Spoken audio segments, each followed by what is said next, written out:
And rising, everyone. Natalie coming to lab, spirit and coffee. Got my coffee here. Yum-o. This new kind of almond milk is legit good. Okay. So let's get started. I was going off on a rampage yesterday.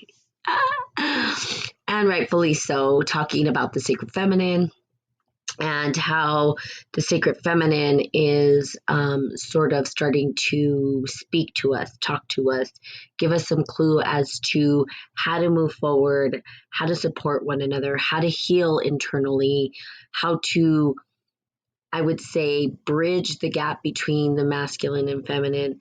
There's some hints happening here, and the universe is talking to us, not just me, but everybody. And if we heed the warning or the call, or we listen to it, we can then start to heal as a society, as a people. Part of what we talked about yesterday is the sexual piece of it, right? Which is something that I've been sort of looking at internally in myself, and what does it mean to me? A really important topic, because it is one of our primal things is our sexual desires, wants, needs, and feelings. And so how do we look at that and support ourselves into really healing that part of ourselves? So a pretty powerful conversation. I think it's not an easy conversation for most people to have. Most people are not easily talking about, sex and what it means to them, and even in their household, right? Or with their children, or with their partner, or even knowing internally what it means to you. Good morning, Kristen. So really understanding the sexual part of our internal world is critical, and it's really at the base and the root of our chakra system, right? It's that, again, primal part of us. Now, when we look at it from the esoteric perspective, it is the sacred feminine. The sacred feminine receives that sexual energy. The sacred feminine is the opening to that sexual energy, and it holds that space. So we hold the space of sexual energy, and it, on the shadow side of it, as I was talking about yesterday, when we start to look at the shadow side of the sexual piece of us, which has been hidden and latent. So we have several religions or whatnot that sort of suppress the sexual desires and energy within us, and they make us wrong for it. But the reality is it's there. I don't know that dolphins, because dolphins also orgasm just as people. And I don't know that dolphins have a whole religion saying that they're wrong for actually having that built within inside them. It's just a part of their nature. It's what they are. They get pleasure out of it.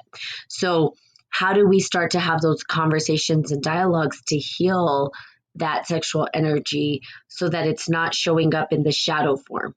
Or that we are able to sort of put light on the shadow and then start to heal it. So when we're looking at society and we're looking at the shadow side of sexual energy, we have tons and tons and tons of men who are addicted to pornography. There are support clubs for this. There are whole conferences that I didn't even know about where men are trying to overcome this addiction. Why? Because there's this over-exaggerated fantasy about what sexual pleasure can be. And when it doesn't get played out that way, they have an issue trying to rectify that. Good morning, Kumar. And so that's the shadow side of that piece, right? Where the shadow side of the feminine energy from the esoteric perspective is orgies or, bestiality. And it comes out in all kinds of weird, distorted ways. Okay, so good morning, Tessa. And so what I'm saying is we can learn to hone in and understand our own sexual energy, and good morning, Lele, our sexual desires. What does that mean for you? So it's looking at it and really understanding what it means, especially as a woman, as a man, when it comes to our sexual desires. Now, I'm talking about this because this part of us needs to be healed as a society. Somebody even asked, good morning, Ralph Williams, the Ralph Williams podcast. Somebody even asked yesterday about sex and power. Does sex equal power? And what I would say is that it could. And when we look at the mythology of it, we do see that there, and I don't know what other storylines have been, set forth or what other mythologies are available. But I do know that the mythology with Greek mythology, we talk about Zeus, and I talked about it yesterday, got really upset when one of the gods changed himself from a man to a woman and wanted to engage in sexual pleasure from a woman's perspective, not just a man's. And when Zeus asked, who has the better desires, who experiences sex better, the god said, woman, right? And it is true when we look at it from, a woman in gender, and I'm talking about women in form, we are able to hold, again, multiple orgasms. It's part of the process. We can go and go and go, and our sexual stamina is higher. Well, Zeus didn't like that.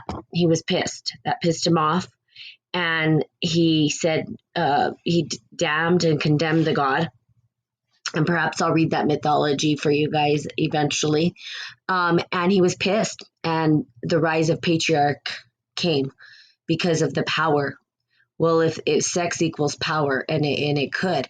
And if we look back, sexually, they say it's the first form of a job, right? Was prostitution. So we see the shadow side. Good morning, Linga, is starting to arise. Good morning, Lone. Lone is Frank. I think that's what it says.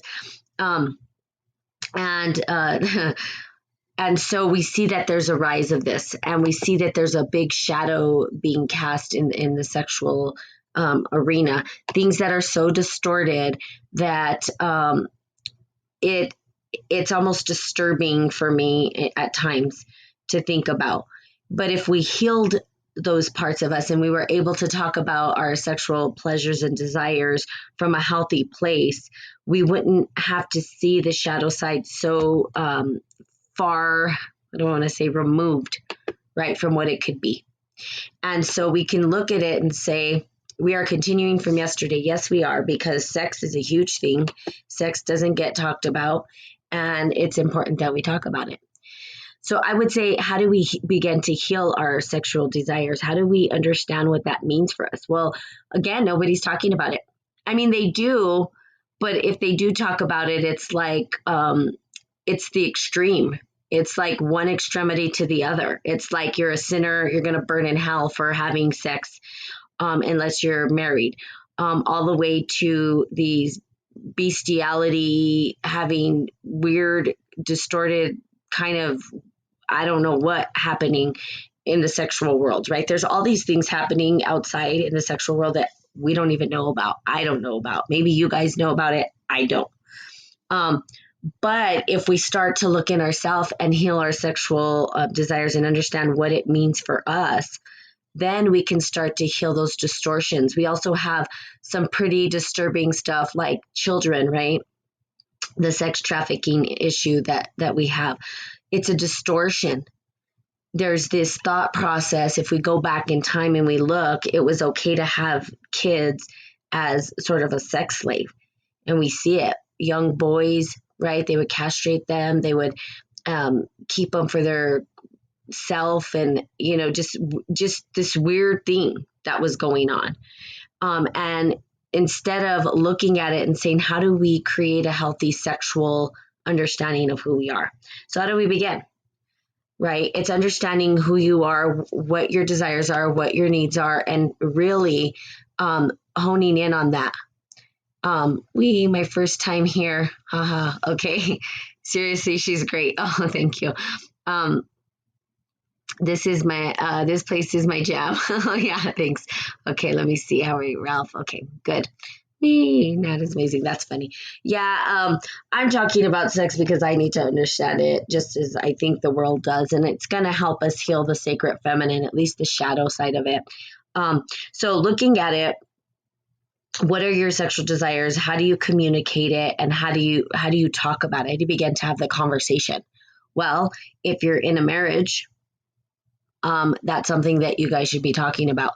Here's what happens in marriage. If you're not talking about your sexual relations, people tend to go outside their marriage to find what they need, right? To fulfill this desire. Is it right, wrong, good, or bad? I'm not going to talk about right, wrong, good, or bad.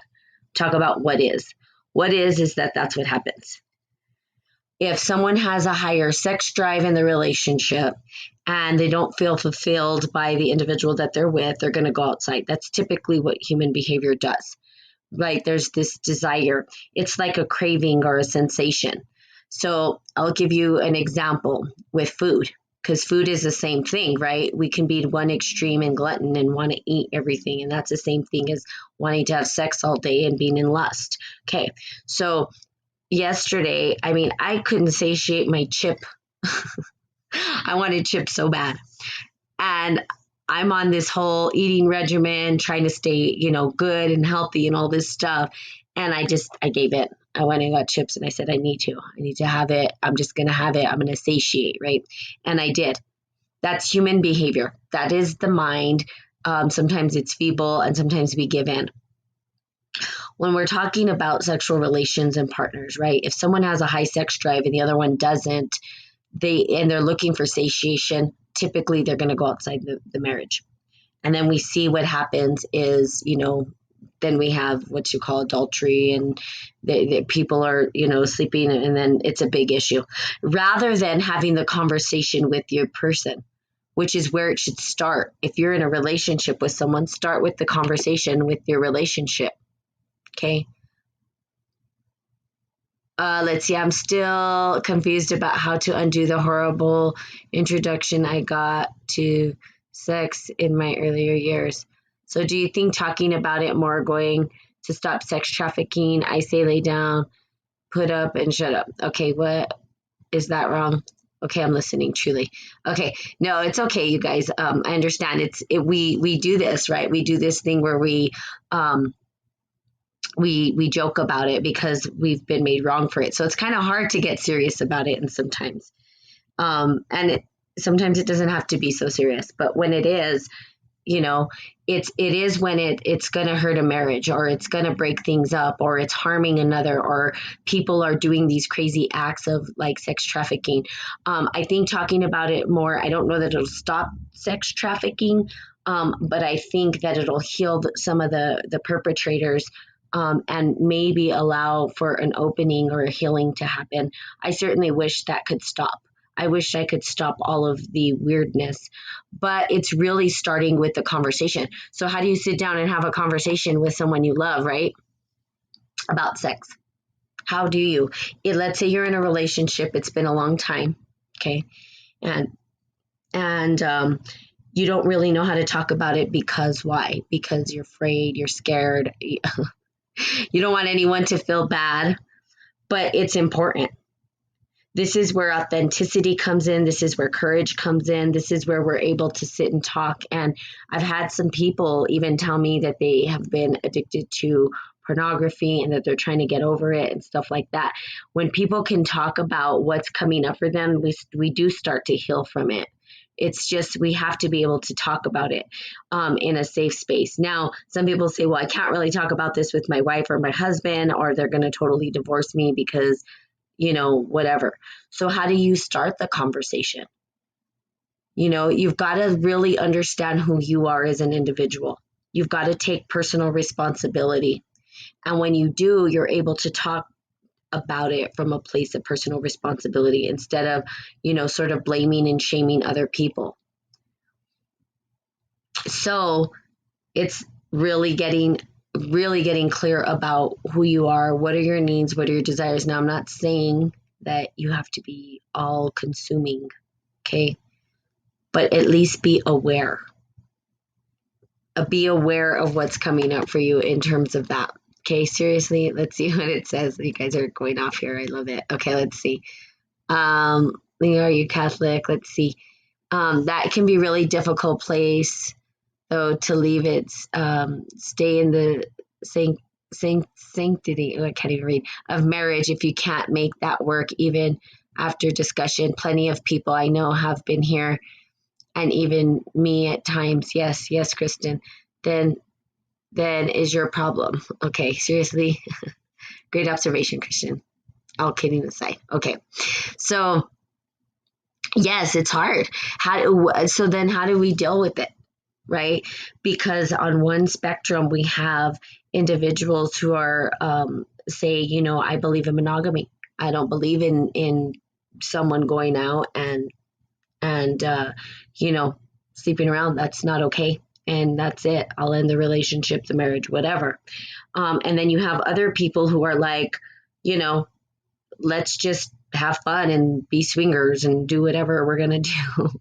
And they're totally okay with that. So you have all these different things, and it's hard when you have you're already in the marriage and you haven't even discussed it, right? You haven't even had the discussion. And then we start to see all these weird distortions.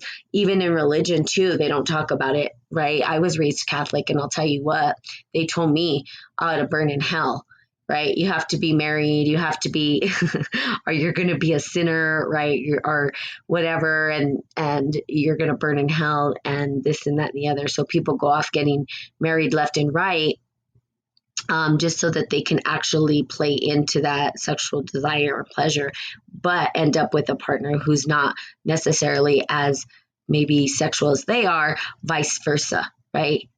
And so then it becomes this issue, but people don't tend to talk about it prior to, right? So it's like, how do we have the conversation? Well, you can repent. Yeah. That is what they say in Catholic Church, correct? Yeah. Spirit, exit. Yeah. Sometimes sexuality is an uncomfortable collateral in raising a family. I can only imagine. So I don't know what that would be like. I don't have children, and I don't have a husband. So marriage, not my experience in life, not my understanding, but I do know that it is important to a lot of individuals, and it's hard because how much another question would be, is there truly monogamy? Like, I don't know. Those are questions that I've been asking in terms of relationship as well, and trying to figure out if that's a possibility, which I hate to break the news to you, this is an opinion. I don't know that exists, monogamy. I don't think it does, but perhaps you guys can steer me otherwise. And it's not to hurt or but I just don't see that we as humans tend to lean towards the opposite. When you look at history, when you look at the way individuals are, good morning, Andrew. Good morning, Betty. Sex, what's that? Betty. There's people who don't have sex, and that's good too. Whatever. It's all whatever's right for you, right? Linga, I really do hear you. Marriage takes work. Get your shoulder away from me. Okay, let's see. Let's see what you guys are saying. I want to read what you guys are saying. I know this is a crazy topic, right? And it's really hard for me to talk about as well, because I myself am trying to understand what it means for me.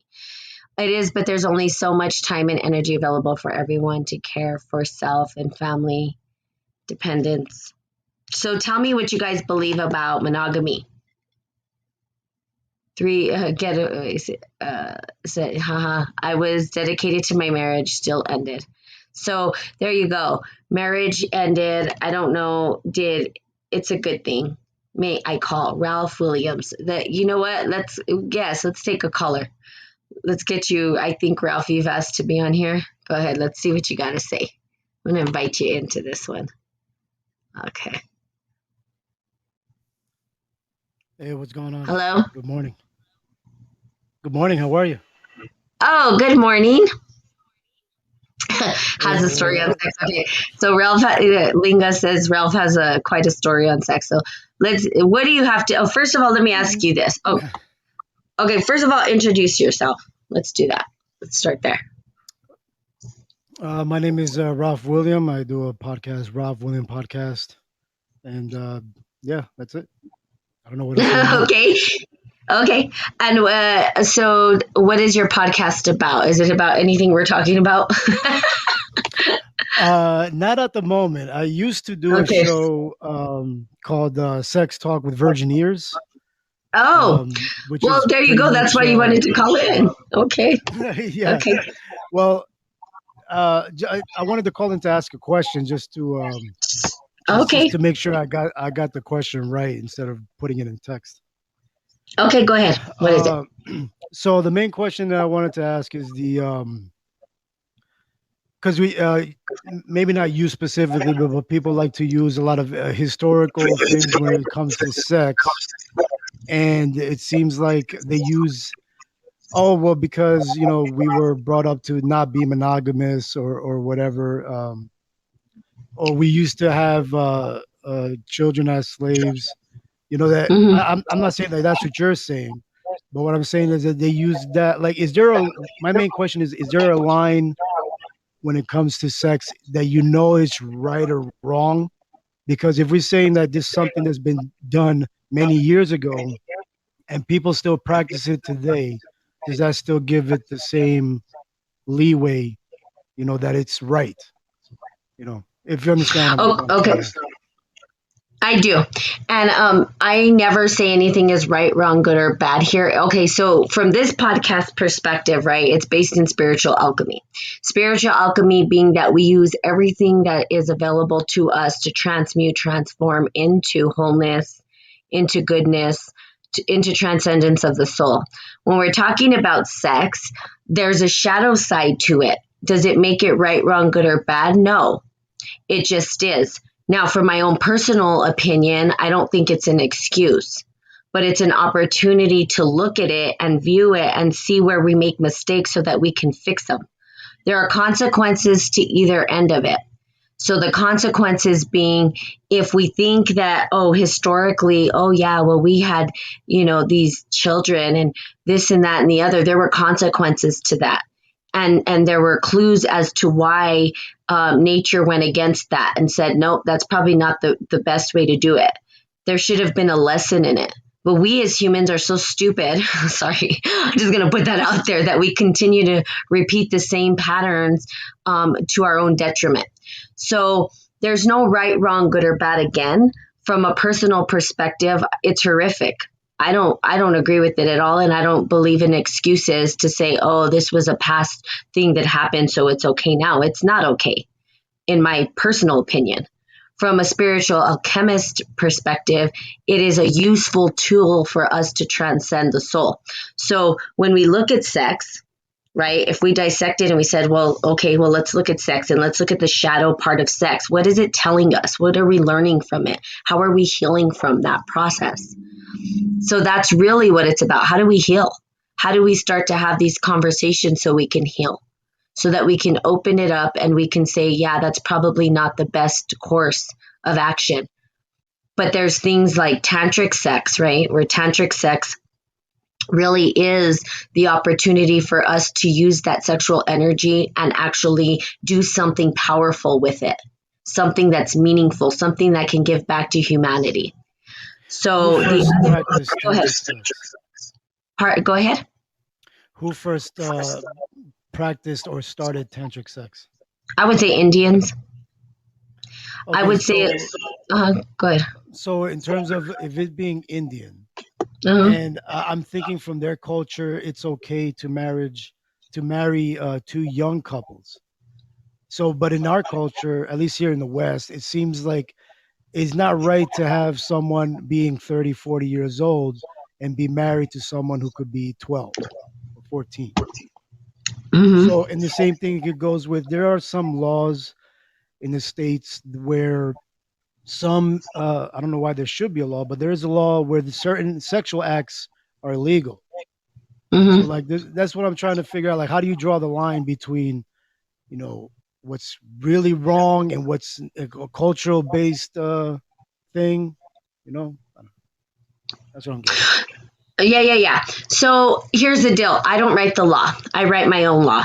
So I couldn't answer on behalf of the law as a society as a whole. It starts with our internal healing. Okay, okay, so internally, let's start with the internal. When we start to look at ourselves, we have these energies inside of us. The energy of what we call the sacred feminine and sacred masculine. If either one of those is damaged or not fully recognizing itself or fully healed, we start to see a distortion in the illusion that we're viewing on the external world. Okay. I hope this is making sense. In other words, as we are distorted inside and not healing ourselves internally, we start to play out the illusion on the external world. So we can't heal society until we start healing ourselves. There's just no way. You can't sit there. I can't even sit here with this podcast and tell people this is what's happening in society. Let's go heal it. No, I have to say, look, start with yourself. What is right and wrong internally? What is your moral ethics and codes? What is your code? What are your values? Right? It starts with the individual. Now, if we look at history and we see all of these people who have transcended, what I say, transcend time space, or have sort of overcome these internal desires and pleasures, right? When we see them, they all talk about the internal battle and struggle. So really what we think is an external battle or struggle is really internal. And we have to heal that first. So we could look at society and say what we're seeing is a distortion of our internal battle. Internally, we are broken. Internally, we are screwed up because we're not talking about it. We're not healing it. We're suppressing it. And then we're trying to play it out in the material world rather than actually allowing ourselves to heal from inside out. So we come up with the codes. When you look at, okay, so let's go into tarot. When we start to look at the law, right? We're like, well, what's law? Law is something totally different. When we look at law, it is really us trying to create rights and wrongs based on our own observation of the world. But when we look at natural law doesn't do that. Natural law organically unfolds. And then we get in the way of it. So, I mean, it's deeper than just one answer. But I will say this: look at yourself. Ask questions about yourself instead of society. Where do you stand sexually? What are some of the things internally that are going on, the conflicts inside of you when it comes to sex? Do you have any internal conflicts and battles? Are you communicating them? Are you seeking to understand them? Are you seeking to heal them? Or are you just focused on what everybody else is doing when you inside have a battle going on? So it's taking it from the external and pointing the finger internally. So I will ask you, you did have a sex show. Did you talk about the internal struggles and battles that we have on your show? Well, not to this deep as you take Yeah. it. It's more of a superficial show, but I haven't done it in a while. But we'll see. Okay. We can revamp it. So there you go. We talk about it superficially. We don't get deep. That's the problem. We'll laugh about it, right? And someone will say, and I'm even going to say, forgive me because I'm on Facebook, whatever. We'll say vagina, right? Or we'll say penis, right? And people will laugh. We laugh. We can't even say those words without laughing. Most people are making jokes about it, right? Because it is superficial. That's what's happened. We don't talk about it on a deep level. And that's why we see this society culturally, and it expands, and it just expands and expands. And before you know it, we have some weird shit happening because people are trying to play out those suppressed, broken pieces of them internally. It's just like a serial killer. Serial killer fantasizes over the act of doing it before he actually does it, or she. They contemplate it, and then they go and they act it out. So it's an internal thing. It's not an external thing. And we continue to do that. So when I come on here and I say, well, what's your sexual desires? What's going on with you? Where are you broken? Are you addicted to porn? Are you addicted? I mean, there's tons of different things going on, and people internally have this moral compass, especially if they have a conscience, they'll know that it's not right. When someone's engaging in adultery or they're cheating on their partner, they know it's wrong, they can feel it. They know it. But why is it happening is the question. And I'll say it's probably because one person has a stronger desire for sex than the other. Partially. I don't want to say that's all of it, because that wouldn't be a true statement. But it's not they're the satiation, right? So if we even looked at it from like the Buddhist perspective, right? The suffering is the extremity. So when we say there's suffering, well, what is the suffering? Well, the suffering is I can't satiate what I want. I can't satiate it, so I want more of it, and I want more of it, and I want more. And before you know it, you're so far to one extreme that you don't know where the middle path is, right? So Buddhism talks about the middle path, which means that you're not going from one extreme to the other, but you're finding your center, your balance. So people are living in extremities at this point. Pornography is an extremity, and a lot of men are addicted to pornography. And now women are starting to as well. And what it's doing is it's giving this fantasy, unrealistic idea of what true sex is and what it can be used for. Okay, so do you have, what do you want to say, Ralph? Why don't you talk for a second?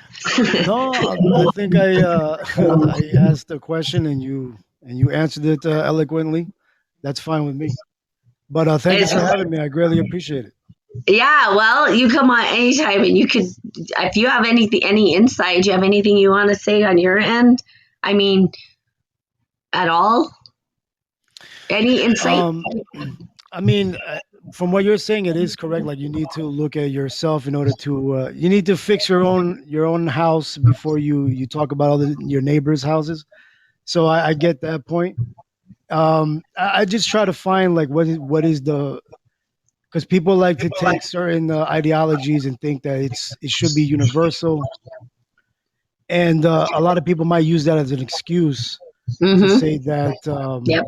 Mm-hmm. oh, it's okay because I'm just a hurt soul. This is something that has been going on for so long. It's okay for me to do these certain things, and I don't know if that's Absolutely. the right way or the wrong way. You know what I'm saying? Like you Right. said, you have to figure it out for yourself. Yep. And so um I wouldn't say it's right, wrong, good or bad, but I would say that is a total backdoor and somebody not taking personal responsibility for their life. And probably someone who constantly points fingers rather than hones in and takes their life on fully. Because the language, if you listen to the language, well, that's been done before. And that doesn't mean it needs to be repeated. Just because something's done doesn't necessarily mean it was good. Doesn't mean it needs to be repeated. So that's why I say people focus on themselves, because that's really a cop out, right? It's an excuse to go ahead and say, well, it's okay to do this. And it's like, okay, well, let's get deep. Let's talk about you. How do you feel? What was your story? And when you start pointing the finger back internally, people get really uncomfortable. Either they get uncomfortable or they start to cry, and then you get to the root of why they believe it's true rather than just putting the blame on society. Well, it's just always been that way. And doesn't mean it's the right way, doesn't mean that it's the best way. So, yes, it's a cop out. I actually did have an individual who told me, "Oh, they've been doing that forever." I said, "Okay, and just because they've done it forever doesn't mean it's right." They're Yes, it's like going back to what you said earlier, like marriage and monogamy are supposed to be synonymous, right? So, but from your point of view, you don't think that as human beings we're not supposed to be monogamous. So I guess that's your point of view, but that's society saying that that's how it should be. So then, can we really blame other people that or higher ups who have extramarital affairs, or kings who had multiple wives? Like, is that? Go ahead. Well, the only reason I say that I don't believe in monogamy is because I don't see it. I'm just speaking what I see is reality. Now, I'm not saying it's 100% reality, but when I look at the human species, this is why I say that, because I want to just give some context as to why I'm saying that. I'm not just saying that because I'm like, people aren't monogamous. And that's just the way it's always been. It's because when you look at human nature, I don't necessarily see that it's our nature, inherently our nature, but I could be wrong again. That doesn't make me 100% right. I'm just looking at what I see as the human existence and condition. Now let's look at nature. If we go to nature, we have penguins, and penguins are monogamous. They are monogamous. They will search. They will not go with anybody else. They have one partner and they search for their partner, and they take turns, right? The man will go out and fish and come back and search for his one. And that's it. That's a species that's monogamous. And they are inherently monogamous. That's just the way they were built. But look at the human species. I don't know that we were built like that. I don't hear it. At least I don't know of it. I mean, people might be serial monogamists where they go from one but is that really monogamy? To me, monogamy means you're with one person for your entire life and that's it. Not I'm with this one person for 5 years and then I go and get rid of that person and go with this person for 5 years. To me, that's just serial monogamy. Is that really monogamy? So for me, it's more of an observation on the human species and the way we are inherently. I don't know that we were ever like that.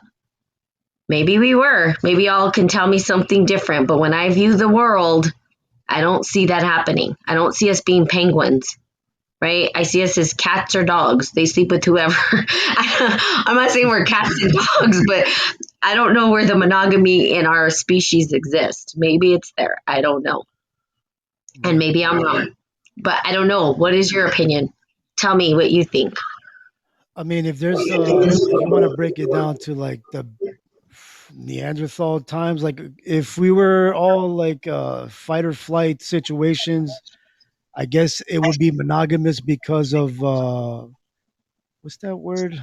Like for your best interest, I guess. Because if you were with the strong man, or I don't know how it was back in the day. I'm just using the stereotype.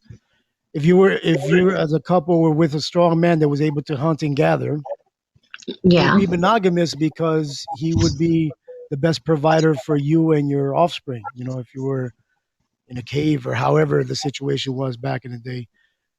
So yeah, monogamous by convenience, I guess, is the best way to say it. Okay, perhaps. But were they really monogamous, or did she maybe go out at night and meet up with her Sancho And because risk getting eaten by a dinosaur? I don't know. because I don't know. because maybe he was a good provider, but maybe the sex wasn't so great. I That's don't know. true. But even back then, would they? Well, yeah, I guess you can say like even back then they would know what good sex is, right? For sure. So you know what I mean? Like maybe she was like waking up at 3 a.m. and sneaking off. We don't know. She's like, I mean, man, too much red meat. This guy doesn't know how to deal with it. or vice versa. Maybe he was, with other people and she felt lonely, or who knows? I mean, I don't know that as a species, and again, I could be wrong. I don't see it. I'm just being a realist, I think, on this one more than anything in what I see. Does it make it right, wrong, good, or bad? No, I'm just observing what is. The same with everything else. And again, from a spiritual alchemic practitioner. So what I try to do is leave my own judgments out of the podcast, right? Because I do have opinions. I'm human. I have my judgments. I have all of that I look at and have to dissect. But when I'm opening up the space of spirit and coffee, it's a place where it's like there is no judgment. There's only observation of how do we look at it and how do we dissect it in order to use it for something meaningful in our life. So how does this become meaningful? How does sexual energy become meaningful for us? It can be. We don't talk about it, so we don't know how to use it. It's probably one of the most powerful things we can use to charge ourselves up, right? And I think within tantric sex is what it is to use that energy for motivation, right? To drive us forward, to help us to actually create and be creative, and but we don't even use it that way anymore. It's become this weird distorted thing. But if we learned how to use that energy for what I call the transmutation of the soul, to help us to manifest our divine purpose, if we can utilize it in a way that harnesses energy, and then we use that energy for something beautiful, to create something beautiful in the world, you know, awesome. But right now, it's creating a bunch of weird nonsense, and it's So do you keeping us. Go ahead. so do you think tantric sex or sex like that should be, is it meaningful for to spread to one person, or do you think that's something that should be, spread to many different people? I think that the Does it lose education. it does it lose its meaning by that? That's just what I'm saying. I don't think so. No, I think that okay, so it's kind of, think about body instructions. Like, okay, and I'm going to give the Indians a shout out, man. I love India. And I'll be honest with you. Their texts, they have a system that is ancient, and it's legit, right? So when we're born into the world, they don't give you an instruction manual and say, here's how you work your body. Nobody does that. We don't have an instruction manual, but guess what? The Hindus do. They have a total manual. They have a manual for sex. They have a manual for eating vegan. They have a manual for healing the body. They have it all. So we don't get those instructions typically, especially in the Western world. Our instructions are, don't have sex before marriage, you'll burn in hell. Don't eat too much food and become a glutton, you'll burn in hell. Don't, that's our instruction if you were raised Catholic. Everything leads to hell. So we can't do anything, right? Where there's not instructions of what we should eat. It's just, don't eat that or don't do that. But there's no instruction on, okay, well, but then so then we feel like we're damned for life because we have sexual desire, or we're hungry and we want to eat, and then we feel guilty for it. Where we look at this Hinduism, right, and they have these instructions that tell you, okay, if you do have this is how you utilize it. This is how you utilize your sexual energy, so that you can then find a balance in your life, right? Or here's how you eat properly so you can find a balance in your body. That way you're not craving weird shit, but you're balancing your body out. So no, I think these instructions should be given to every single person on the planet when they first come out of the womb. They should have these instructions, and we should be able to talk about them, but we don't. And we're weird. Humans are so weird. We are just the weirdest species, I swear. Sometimes we just gotta laugh at ourselves because we're like, what are we doing? Right? We're just kind of this weird species that's like, we have everything we need, but are we teaching it? No. Because why? Because let me just tell you, Ralph, if I gave you these instructions when you were born and you knew exactly who you were and how to maneuver your body and your sexual energy and all this, you would be a whole human being that can manifest anything in the world. And guess what? I can't control you that way. I can't control you. You're liberated. You're free. You know who you are. But I can't control you. You can't be my slave. So what benefit does it have for me to teach you this stuff? No, instead, I'm going to take it away. I'm going to burn all the text. I'm going to destroy all the evidence so that you know how to get there. And you're going to be so far removed. And then I'm going to say that it's evil and that it's bad. And that if you do it, you're going to get hung or burned at the stake or nailed to a cross. And that's what we've done. Because why? Because we want to control things. So I think everybody should have these instructions. Everybody. The whole world. Right? So it makes us wrong. And we have to learn how to come back to it. We Yeah, have there's to so learn. much information out there. I'm sure there's everything at your disposal to learn from. You know. Absolutely. Well, Absolutely. thank you for having me. I appreciate it, and I hope we'll talk again soon. Thank you. Yes, thank you so much. I thank you. I totally appreciate it, and thank you for joining me. I mean, it's just always a pleasure to have somebody else come on and talk it out, right? It's working. Now play to hear. Let's see what this says. Say that again, Nat. Oh, I'm reading all of what everybody says. Thanks, Ralph, so much. Something about the back door not taking responsibility. What's your statement without the case or the individual? Okay. Um, So let's see, are monogamous too, but a lot of animals, in particularly birds, mate once per year for genetic strength. That's cool. Um, let's see, on the side, asking Ralph about relationships is like asking a deaf person to speak to you. Oh, you guys are funny. Have to be happy with yourself.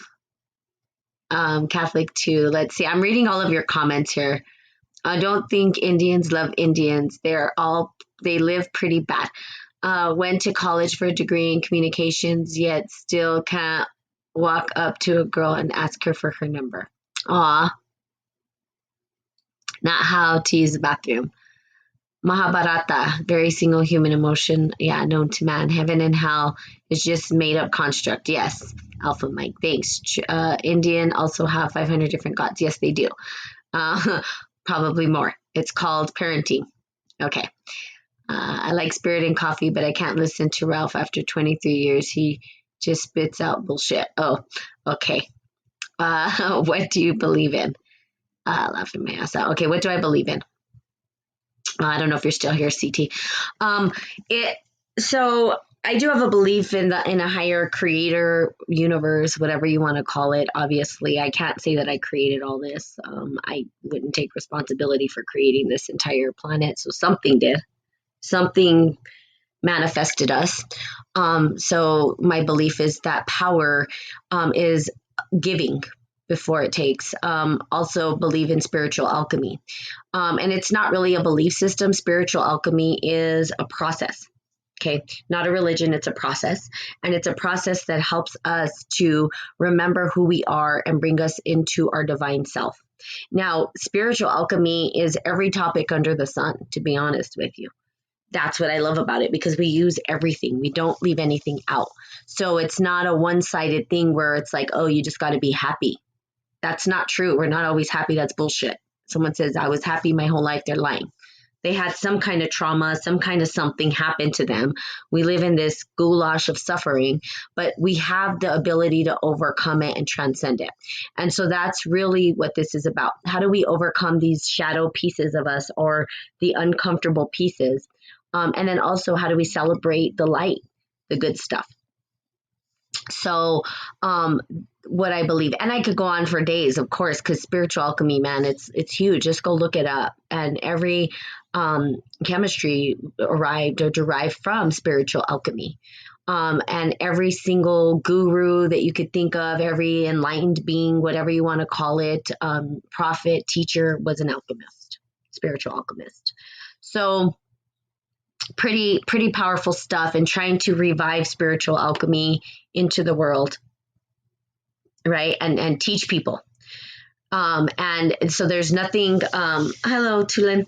So there's nothing right, wrong, good or bad about anything. Everybody's welcome here. I've had some pretty amazing, weird characters show up. I've had the shadow show up. I've had trolls show up. I've had everything. And I've even had trolls come on the show. And at the end of it, they were like, probably crying because at the end of the day, internally, we're just trying to heal ourselves, right? And that's it. We truly want to connect and belong. And everybody belongs here, even the shadow people, which is not too often people don't accept them. So, they're always shunned off or pushed away. But when we can love each other fully, both the dark and the light, we can heal. And let me tell you what, going to those other places the astronomical places, the different dimensions of our being is pretty badass. But we can't get there until we actually heal our internal battles, right? And then we start to see that this tiny little um, minute world that we live in is just like an inkling, a grain of sand in this vast mind that we have, or this vast connection to the interstellar or the astral or whatever you want to call it, that there's so much. Then we start to look at our problems and go, why were we pissed about, dropping my coffee on myself this morning for, when there's like this whole other 5 billion dimensions I can travel to? Like, I'm interstellar. Coffee ain't gonna bring me down. Okay? Coffee on my shirt. I mean, I love coffee. Obviously, spirit and coffee.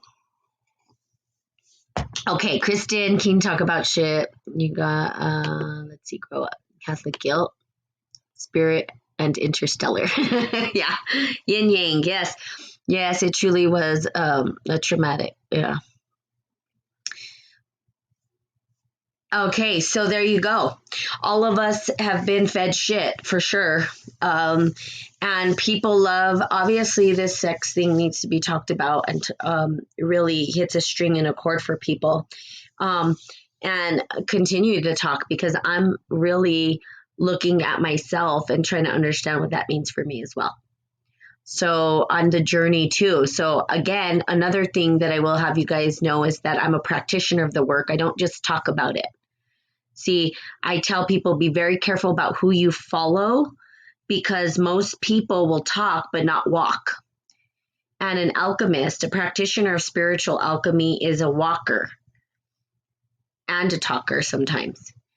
And so I apply concepts to my life, and I practice, and I look at and I dissect it, and I go and I practice the work. And then I give back what I find, but what I find is not the ultimate truth, because no one can hold the ultimate truth. We just hold our truth, our authentic truth. So I speak my truth, but I tell you that you have your ability to speak your truth. And you have to go find it though.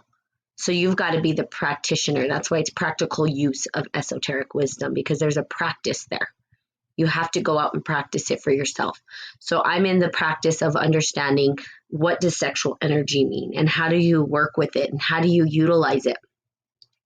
And maybe I'll have a course on it. Train me master. That's funny. Yeah, I might show up as a whole dominatrix. I don't know if you want that. Oh my God, our perspective of truth. Yes, grasshopper. I don't know if I'll be one of those grasshopper people. I might get out a chain whip, which is what I actually do have a chain whip, because I'm in Kung Fu. Anywho, that's another story for another day. But we're going to continue talking about this sex stuff. And I'm going to continue until I can figure out, and then, yeah, maybe a course on it, I think. She's a live one. That's funny. I love you guys, are too much. But I love you so much. Have a great day. I could tell that this is a really important topic for people, and I want to continue. And, y'all are welcome to come in. And I usually don't let people call in, but I think I might on this one, just because I have to get perspective from other people, right? Sometimes an hour is too long.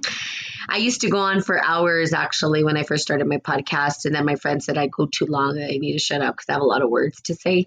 And then I said, okay. And so I started keeping it to 30 minutes. But yeah.